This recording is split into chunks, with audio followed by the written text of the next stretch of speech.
Assalamualaikum warahmatullahi wabarakatuh. Nah, Alhamdulillah ya kita bertemu lagi di my channel. Kali ini kita akan mereaksi salah satu pemberitaan dari Gal Channel, di mana di situ ada beberapa negara yang tidak senang jika Indonesia masuk ke Piala Dunia. Ada aja ya. Jadi kirain tangga sebelah negara sebelah juga begitu. Ya, namanya juga kehidupan.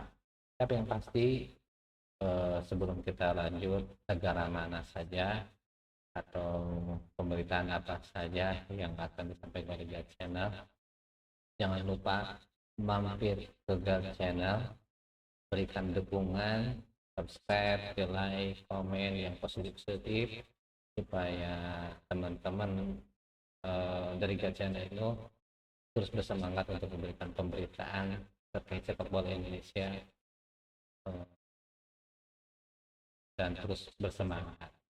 Oke, supaya tidak berlama-lama, mari kita baca, kita tonton berita ini. Bismillah.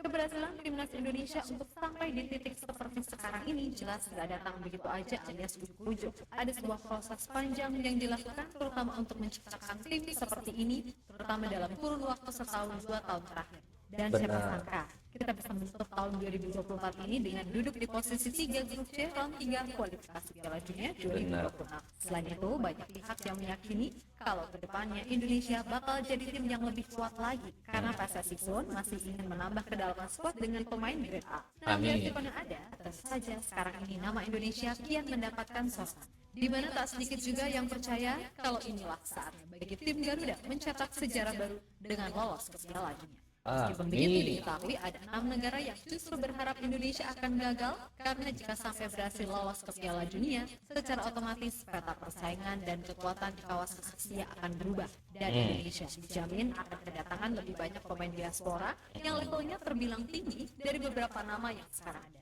Yes.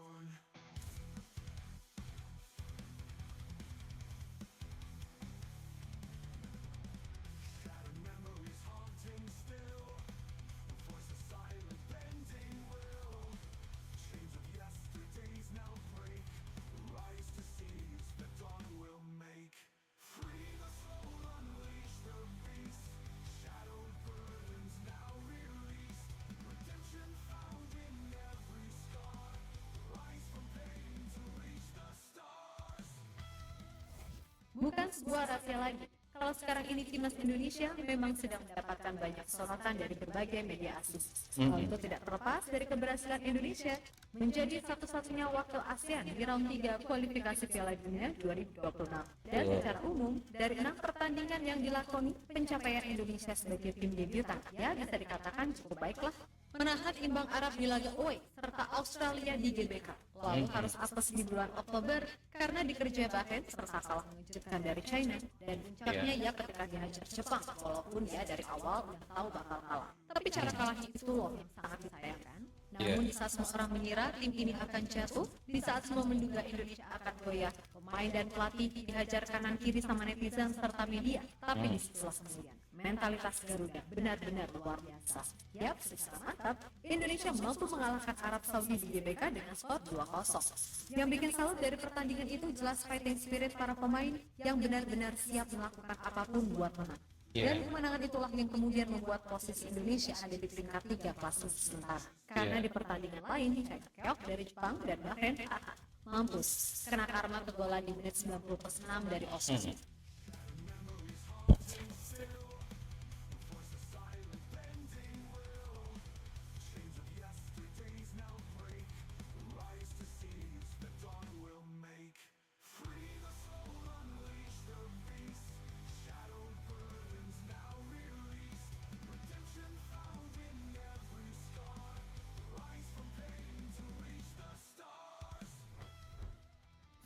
menurut pengamat Malaysia, Kies Sundaresa, sebagaimana dikutip dari Astro Arena, kalau keberhasilan Indonesia kali ini gak lepas dari komitmen semua elemen timnas, mulai dari federasi, staf pelatih, pemain, dan supporter dalam memegang teguh prinsip yang ada. Baginya tak masalah siapapun yang bermain, karena selama prinsip itu bisa dijaga dengan baik, maka hasil baik pun pelan-pelan akan mengikuti.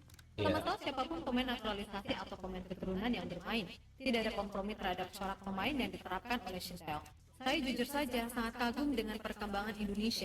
Saya sangat suka. Kenapa? Kalau kita berpegang teguh pada prinsip, maka akan mendapatkan hasil. Ucap Kies Sundaresa. Betul. Lebih lanjut, berkaca pada situasi yang ada, wajar jika sekarang banyak media-media asing ternama menilai peluang Indonesia untuk lolos ke Piala Dunia 2026 menjadi lebih terbuka. Pasalnya, dengan kekuatan pemain award yang dimiliki serta dilatih oleh pelatih yang gimana pun juga punya pengalaman di Piala Dunia, serta kesatuan sinergi dengan PSSI dan pemerintah, menjadikan Indonesia nggak bisa lagi dianggap sebagai underdog. Terlebih manuver PSSI untuk terus menambah pemain diaspora juga masih terus berlanjut. Dan setelah oleh Romeni, kemarin sah ketemu Pak Erik, di mana sebelumnya udah ada dua pemain muda yaitu John Marks dan Tim Gibbons.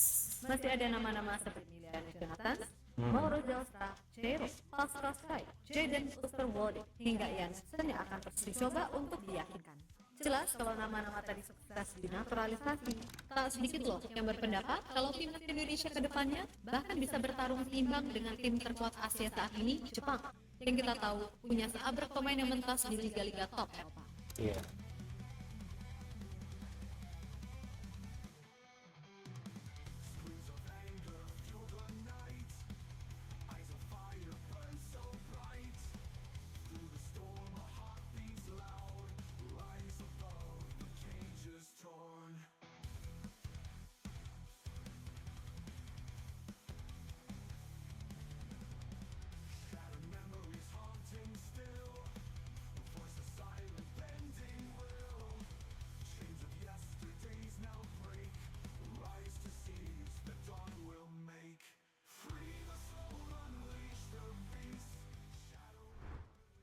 Di sisi lain, melihat sikon Indonesia sekarang, gak sedikit loh yang merasa khawatir atau lebih tepatnya iri dengan perkembangan timnas Indonesia. Dan diketahui ada 6 negara yang kayaknya nih gak rela banget kalau Indonesia bisa lolos ke Piala Dunia. Yang mana disebutkan kalau tim-tim seperti Malaysia, Singapura, Filipina, Vietnam, China, dan Bahrain akan merasa iri jika Indonesia bisa sampai di titik itu.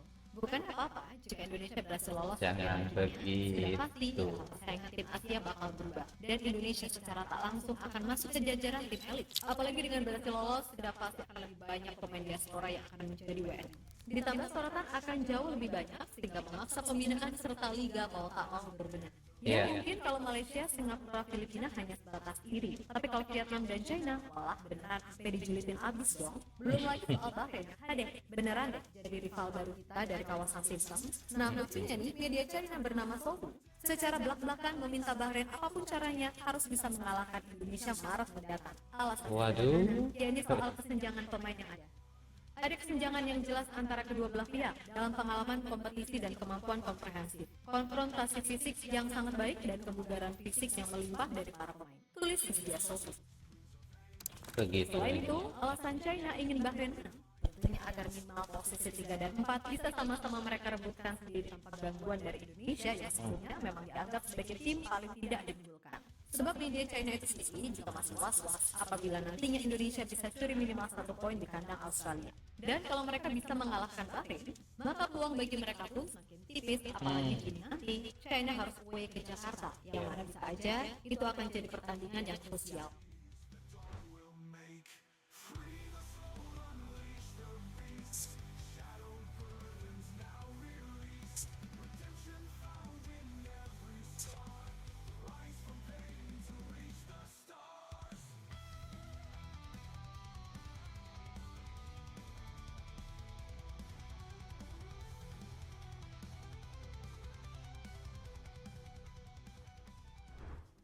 Ya, terlepas dari apapun, bagi Indonesia sendiri, proses ini jelas masih sangat-sangat panjang. Dan tentu saja, rintangan ke depan dirasa akan jauh lebih berat, mengingat tim-tim lainnya pun juga pasti akan berbenah. Namun di satu sisi, Betul. ini hal yang wajar sih.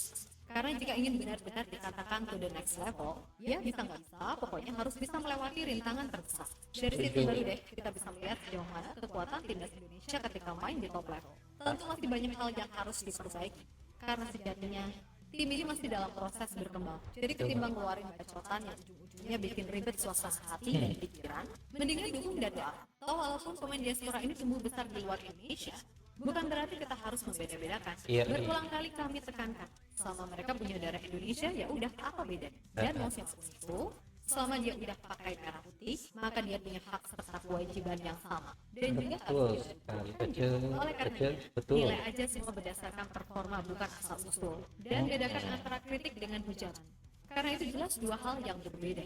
Sekali lagi, timbang ngoceh-ngoceh nggak jelas, tinggal dukung dan doakan aja apa susahnya sih. Lagi juga nggak dosa kan? Malah yang ada di barokah loh kalau kita doa yang baik, karena sejatinya kebaikan itu akan kembali ke diri kita sendiri, ya enggak? Barokah saling mendoakan, saling minta hujan, benar.